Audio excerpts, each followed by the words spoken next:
The flesh is weak. In fact, almost everything is weak compared with the strength of this new supplement book. Hello and welcome to another Auspex Tactics review. Today we'll be looking at the new Iron Hands Codex supplement for Codex Space Marines.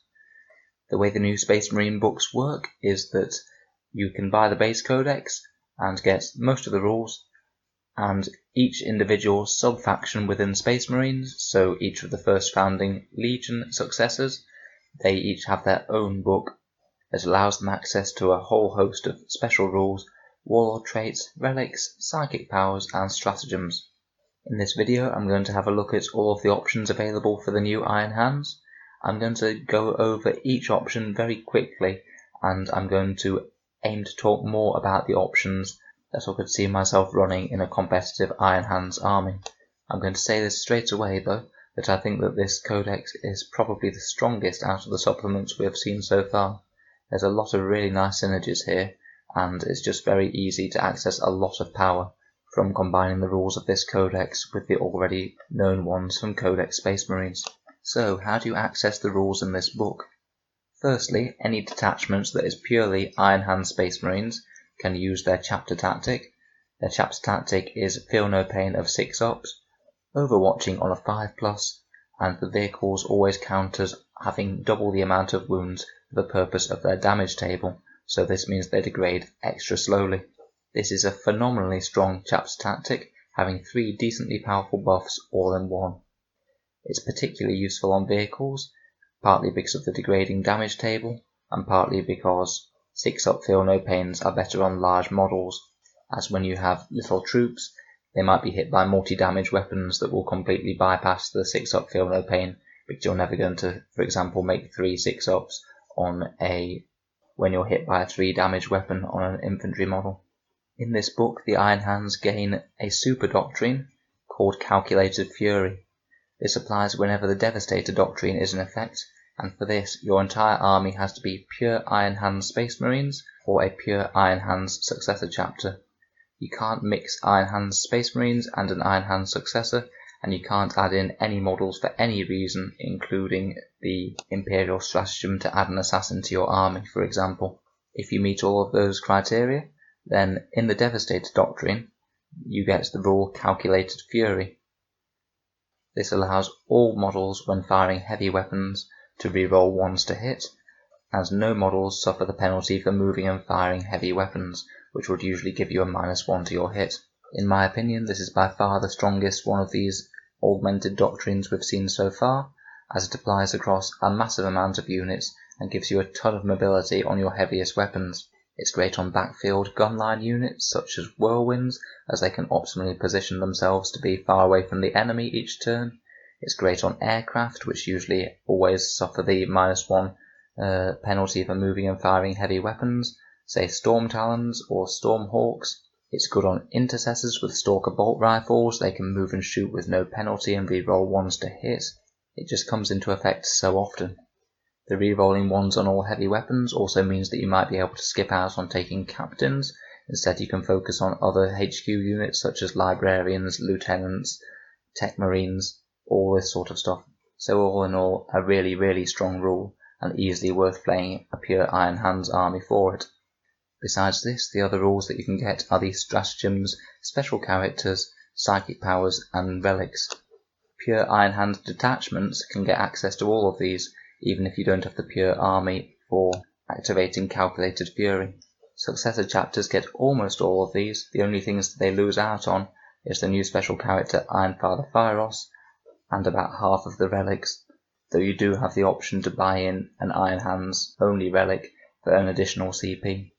So let's get into the other options the book has to offer. Firstly, the special character Iron Father Fyros is certainly in the running for one of the most point-efficient, strong competitive characters in all of Warhammer 40k. If you haven't already checked out my video on him, I'd certainly recommend that. This guy has so many special rules for only 110 points. I won't harp on about him anymore now because I already did far too much gushing in the last video.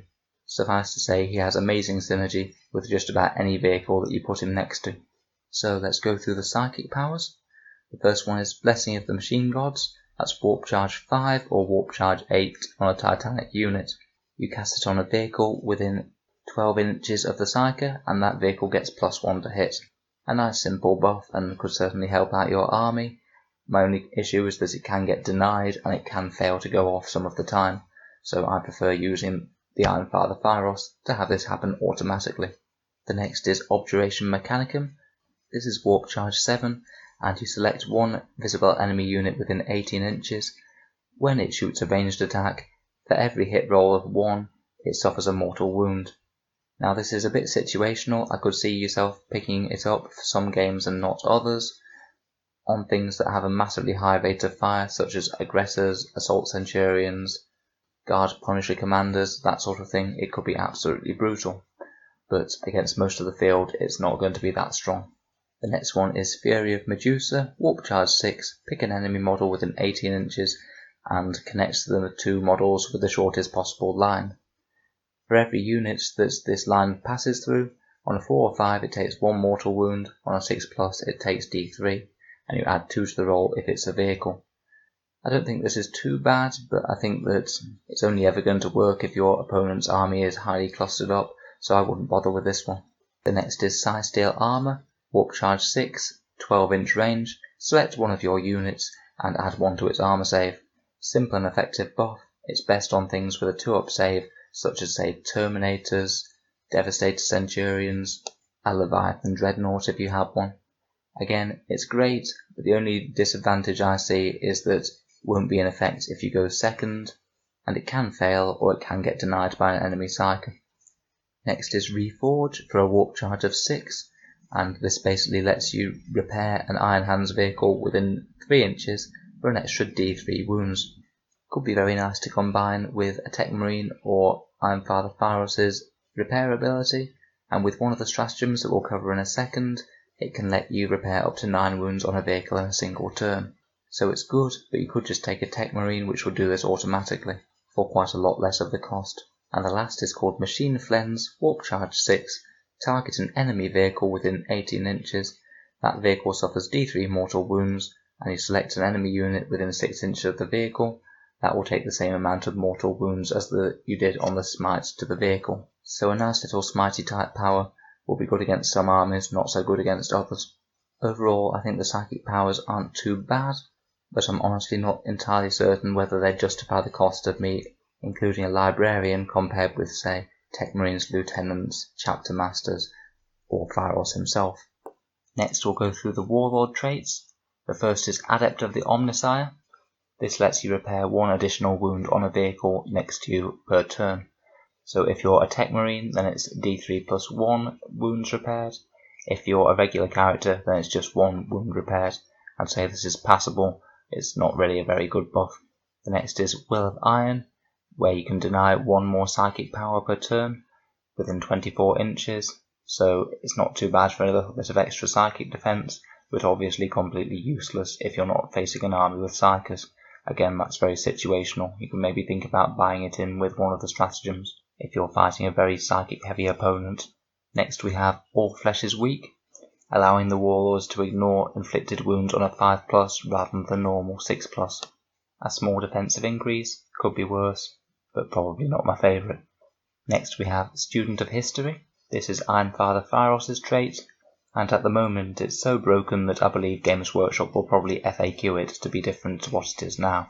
Basically this allows the warlords to consolidate after fighting in close combat. He can consolidate 6 inches, and he can consolidate in any direction that he chooses. The reason that this is really broken is because he can charge a model, say if he charges a knight, then he can fight with himself first, and then he can consolidate 6 inches in the opposite direction. This will mean that the knight is no longer in close combat, so cannot be chosen to activate, so he's essentially walked up to the knight, slapped it about a bit, and run off before it can even attack, which I think is just a bit of a silly mental image in my opinion. It will be interesting to see how they change that in the FAQ, but I strongly suspect that they're going to. If they choose not to for whatever reason, then this is a really good pick, as it could easily get your warlord out of close combat. By making a Dreadnought a character with a stratagem that we'll cover in a second, you could put this on a Leviathan Dreadnought to allow it to consolidate away from the enemy and not be locked up in the fight phase next turn. Next on the list is Merciless Logic. Any hits of an unmodified 6 generate an additional attack. This wouldn't be too bad on, say, a smash captain of some sort, or it could be applied to a dreadnought again through the stratagem, which if you put on a Leviathan dreadnought, then to generate a bunch of extra hits when it fires its massive storm cannons. Not a bad buff, but I'm not sure if it's necessarily worth 2 CP to make that happen. And last we have target protocols. This allows you to pick one Iron Hands unit within 6 inches of the warlord, and in that shooting phase they can reroll 1 hit roll, 1 wound roll, and 1 damage roll. So it's essentially giving salamander style rerolls to a unit, and also gets you to reroll the damage roll, which is really quite good. It could be put on, say, a repulsor executioner with the heavy laser destroyer, or perhaps a vindicator, due to having a low number of powerful shots and a d6 damage result which could be re-rolled. Now the maths on how good this is pretty complicated, but on, say, a vindicator it buffs the damage output by around about 50%, so usually you'd be getting about 5 to 6 wounds on a standard tank, and that would boost it to around about 8 to 9 wounds. So that is a decent buff on some certain units, and I could see myself picking this one up in certain lists. Overall though, besides Student of History, which I expect to get fixed, I don't really feel like these warlord traits are the strongest, and you're probably better off just going with the base Codex ones. Now let's go for the relics.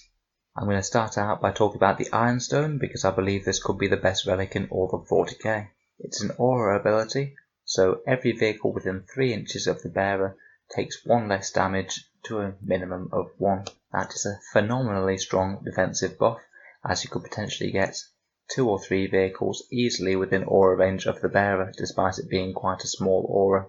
Against certain weapons it cuts the damage output by half. Against a lot of damage 3 or 4 weapons, which you'll be seeing against vehicles, it'll cut the damage by 50 or 30%. Seeing as Iron Hands already have decent defensive buffs, such as their 6+ Feel No Pain, and Ironfather Thyros' 5-up invul save, you would create a really hard to shift Castle of Death. This relic is brilliant with anything with good damage output: Leviathan Dreadnoughts, Repulsor Executioners, Iron Hands Flyers such as Storm Talon Gunships, various Space Marine Super Heavies. The list just goes on and on. It's a really good relic. Next we have the Axe of Medusa, which replaces a Power Axe. This gives Strength +3, AP -3 and Damage 3. Not a bad close combat weapon, though if you were taking it on a captain I'd be quite tempted to pick up a Thunder Hammer instead, as that will get you to Strength 8. Next is Aegis Ferrum, a Primaris only relic that increases toughness by 1 and reduces the damage inflicted on the wearer by 1. So a very decent defensive buff. Would be reasonable enough to put on a Primaris captain or lieutenant that you think is going to get stuck into the heart of the enemy. Next we have Betrayer's Bane, which upgrades a combi melter to be an Assault 2 melter weapon. Not too bad. An extra melter shot probably won't change the game too much, but a reasonable offensive buff. Then we have the Gorgon's Chain, which gives the bearer a 4+ invulnerable save, and also means that the opponent has to subtract 1 from the wound roll every time they attack the bearer. The bonus invulnerable save is really useful for all the characters that can't get one otherwise, but on captains and things it's a bit useless. I'd say this one's okay, but only good on the characters that can't take a Storm Shield, or don't have a 4+ invulnerable save already. Next we have the Mind Forge. This replaces any type of force weapon for the librarians. It's essentially got the same profile as a Power Fist, but with no -1 to hit. I don't really think that this is worth it, because Power Fists are usually 9 points, and librarians just aren't as good as captains when it comes to fighting in close combat. If your librarian winds up in close combat in the heart of the enemy, then probably things aren't going amazingly well anyway. And finally, for the Iron Hands only relics, is the Tempered Helm. Now this is a really great relic. It basically gives you the standard 5+ to regain a command point every time you spend a command point. So for a 3 CP stratagem, you roll 3 dice. Obviously in match play with the Tactical Restraint special rule, you can only gain 1 CP per battle round. But even so, this is a very good relic, as it will only cost 1 CP to buy in with the Space Marine stratagem, and it's likely to bring in more than 1 CP in return. So it should be a bit of an auto-include, provided you can keep one character safe for the majority of the game. I would throw this on a backfield buffing character, say a tech marine or a lieutenant or someone who is likely to stick around for at least the first few turns. All of these relics I've mentioned already are the Iron Hands exclusive ones, so if you're a successor chapter you would have to pay an additional CP and you'd only be able to take one of these. You can, however, take any of the special issue war gear. They have access to the 4 special issue war gears that all of the successor chapters seem to be able to get to. They have the Adamantine Mantle, which is a 5-up to ignore lost wounds, a bit less useful on Iron Hands armies because of the 6-up feel no pain they already have. Artificer armor for a 2-up save and a 5-up invul save. Mastercrafted weapons to add 1 to the damage characteristic of one of the character's weapons, particularly good on a Thunder Hammer to get it to damage 4 for example.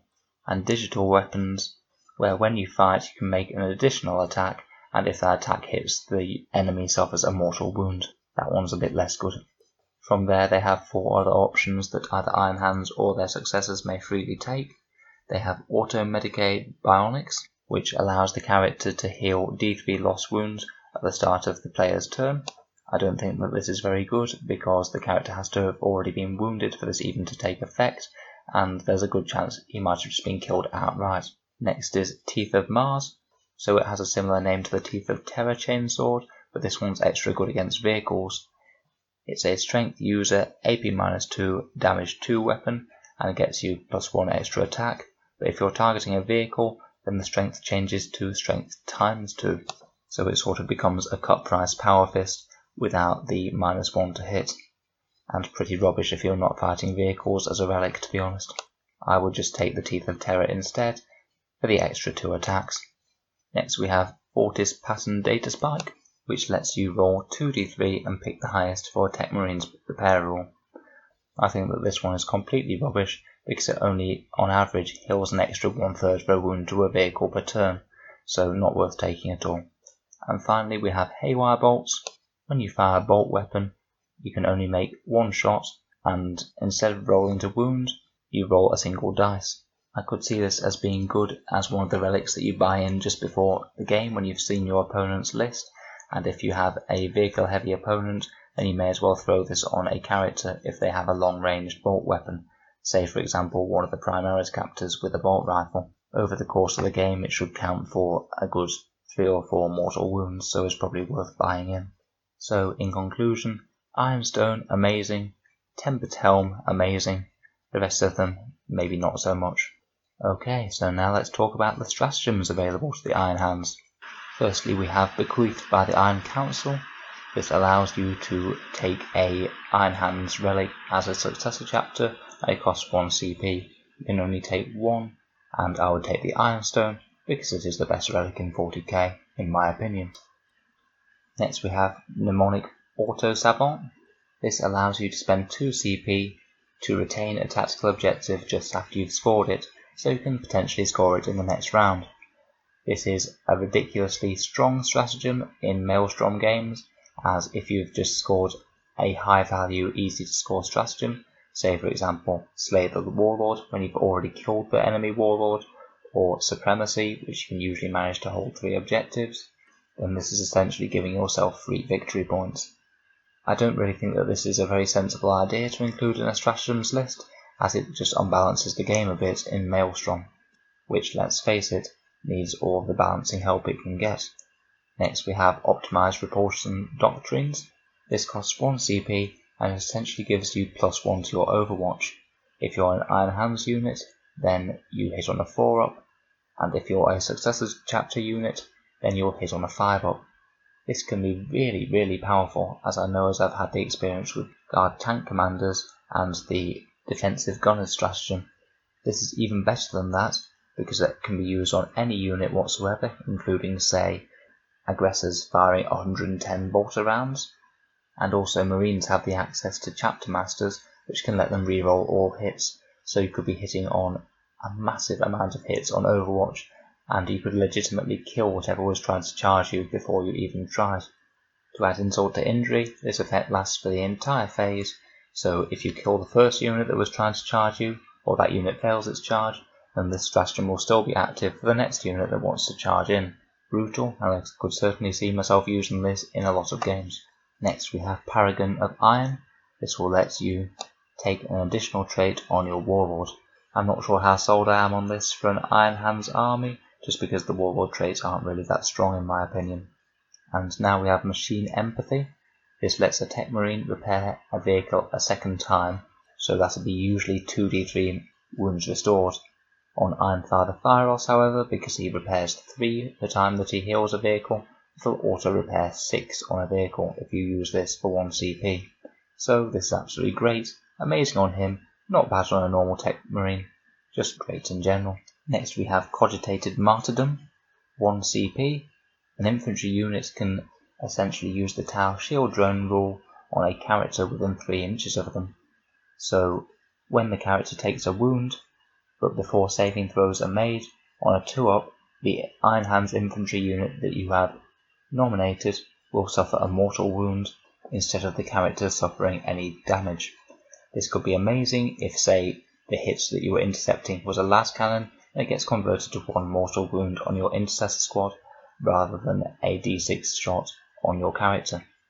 The way that I could see this being used best would be if you made, say, 2 or 3 Leviathan Dreadnoughts characters, and their screening intercessors could tank any incoming heavy weapon fire for them. If you were rolling very well, then the intercessor squad could tank 20 las cannon hits before they're fully destroyed. You do have to activate this at the beginning of the shooting phase though, so you can't just react to the opponent's shooting, you have to decide in advance. Next we have the Gorgon's Rage, which for 1 CP will allow you to add 1 to your hit roll for melee weapons. This is a really good stratagem for 1 CP, and it might make the difference between you winning a combat or losing it. Really good when you just need to boost a little bit of extra damage after a fight phase. Also, in addition, if you happen to be fighting Emperor's Children, then you get +1 to wound as well. Not sure if Games Workshop are going to release a Codex for Emperor's Children anytime soon, but if they do, then maybe they'll become a bit more prevalent. The next stratagem we have is Engine Purge, which is a stratagem that augments the Devastator Doctrine for your entire army for 2 CP. When you score a wound roll of 6, it improves the AP of the attack by an additional -1. In general, even your lightest heavy weapons are already going to have an AP of -2 from the Devastator Doctrine, so this will only be useful against certain armies with heavy armor, say for example other Space Marines, or armies consisting almost entirely of vehicles without invulnerable saves. If I were to use this, I would use it either on turn 1 or turn 2, when your damage output is likely to be the biggest, and it's likely to have the biggest effect on the game. In addition, you can only use this once per battle. Next we have the stratagem Reject the Flesh, Embrace the Machine, which for 1 CP will allow your Iron Hands infantry unit to have a 5+ Feel No Pain. This is particularly good on a successor chapter because they won't already have the 6+ Feel No Pain. I could see this being really useful on, say, a big unit of Aggressors or Devastator Centurions who are particularly susceptible to multi-damage firepower. You activate this one when you're targeted by an attack, so you can save thinking about it until you're actually shot by a gun, rather than having to activate it at the start of the shooting phase, which is the standard stratagem to make a sergeant have a relic, and he can take either one of the 4 generic ones, or the Teeth of Mars, or Haywire Bolts. While fun and fluffy, I'm not sure I would use this one myself. Next we have Souls of Iron, which is a 1 CP stratagem. This allows you to deny an enemy psychic power if the psyker is within 24 inches of one of your infantry squads on a d6 roll of a 4+. This is actually incredibly useful for turning off a key psychic power, say Doom for example, or Warp Time, or the spell that makes Plague Bearers an additional -1 to be hit. There's a lot of applications, and having the chance to get rid of a major buff to your opponent's army is really, really handy. Next we have Wrathful Machine Spirit. For 2 CP, basically you get full rerolls to hit on an Iron Hands vehicle. Typically you'll always have the reroll ones to hit from the Iron Hands Calculated Fury Devastator Doctrine, so this is only a minor buff. I'm not sure if it's really worth 2 CP, but maybe if it came to a pinch and you had a massive unit that didn't have any bonuses for whatever reason, you might be able to use it. I don't really think it's that great though, and it costs a lot of CP for 1 turn's rerolls. Just for comparison, you can upgrade a character to a Chapter Master for 2 CP, which will give you the rerolls in an aura for multiple units all game. Moving on, we have Vengeance for Isran 5.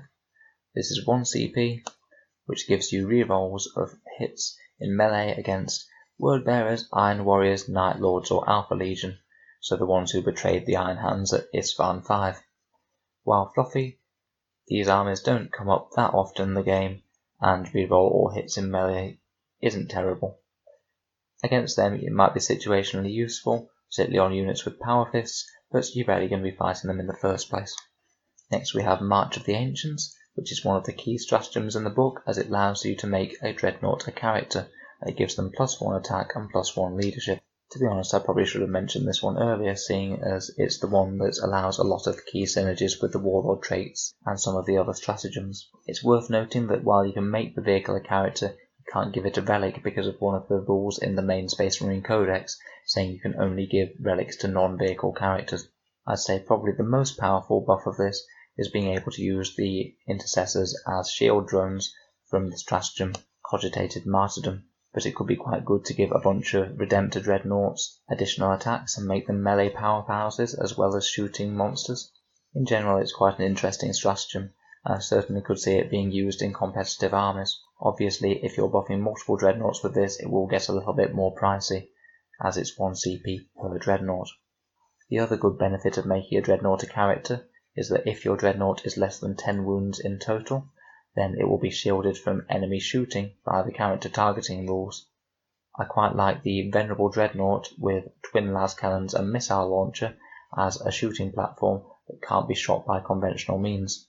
I could imagine quite a daft list where you take 6 hands Venerable Dreadnoughts and regular Dreadnoughts and use the stratagem on each of these to make them untargetable and put them behind something really tough, say a wall of 200 guardsmen or something, and they could merrily just shoot away at the enemy without them ever being able to shoot back. Next we have Methodical Firepower, which allows you to put an Iron Hands unit in the Devastator Doctrine for 1 turn, which would be nice, but I can't see why you'd ever move on to the Tactical Doctrine when playing an Iron Hands army. I don't believe that this would let you use the Devastator Doctrine if you don't have a pure Space Marines army, but I might be wrong and I would love to hear it if I am. The wording in the stratagem says that the Devastator Doctrine is considered to be in effect in addition to the current doctrine, so I suspect that this isn't the case. And our final stratagem is a reasonably good one. Mercier's Weakness costs 1 CP. You select an Iron Hands unit from your army and it must target the enemy with all of its attacks. You can use this in either the shooting phase or the close combat phase. And basically, any wound rolls of a 6 will inflict double the amount of wounds on the enemy. This buff is a little bit better on weapons that will struggle to wound their target, so say if you're firing a heavy bolter at a rhino and it will wound on 5s, this means that this rule will trigger on every 6, so half of the successful wound rolls, but it's usually a fairly solid offensive buff to any unit. Obviously the bigger unit the better, but often you'll be wanting to split fire with certain weapons, so it's only really that good if you wanted to unload all of your firepower into one unit in the first place. Just for example, say if you had intercessors firing at another squad of Space Marines, then it would buff the damage output of the unit by 33%. Or for every 3 wounds that you would be expecting to get through, you would expect to get 4 through, while the stratagem is in effect. So, that wraps up the rules from the Codex. Let's have a quick think about an army build that we could use for the Iron Hands. My initial thoughts, just making something off the top of my head, would be something like this. We'd have a core of 3 Redemptor Dreadnoughts with Ironfather Phyros and a Primaris Lieutenant bearing the Ironstone in the centre. They would advance up the board towards the enemy. I would take 3 Invicta Tactical Warsuits with the autocannons to harass the enemy straight from the word go, and give them a threat that they have to deal with straight away and hopefully distract from the rest of the army. In the backfield, I would make up a battalion by using 3 squads of Stalker Bolt Rifle armed intercessors who can move and shoot and reroll 1s from the Devastator Doctrine. They can help screen out the other tanks that are behind them. Moving up behind the Redemptor Dreadnoughts and hopefully keeping inside Ironfather Phyros' 5-up Invul Save aura, I would buy a Repulsor Executioner, and behind the tactical squads at the back followed by 3 whirlwinds and a hunter tank. The above list has an enormous amount of vehicle wounds, literally over 200 heavy weapon shots to throw at infantry, all of which are at least AP-2, reroll 1s and can move and shoot, and for anti-tank you have 6 dreadnoughts with very nasty power fists, the repulsor executioner and the hunter. Like I said, this is just a list I've thought of off the top of my head. I'm sure there's plenty more options available. You could use some Iron Hands Leviathan dreadnoughts, the flyers which can move and shoot with no penalty, one of the forms of centurions, or perhaps take a trio of repulsor executioners. I'm looking forward to seeing what sort of lists win tournaments with the Iron Hands, because I'm certain some people will. As I said earlier, please feel free to check out my Iron Father Fyros video. I'll put a link down in one of the comments, and please stay tuned for my next Codex review, which I believe I will have a look at the Raven Guard. The Cliff Notes version of that video will be that Assault Centurions will have a good chance at killing half your army on turn 1. I look forward to seeing you in the next video, and thanks for watching Auspex Tactics.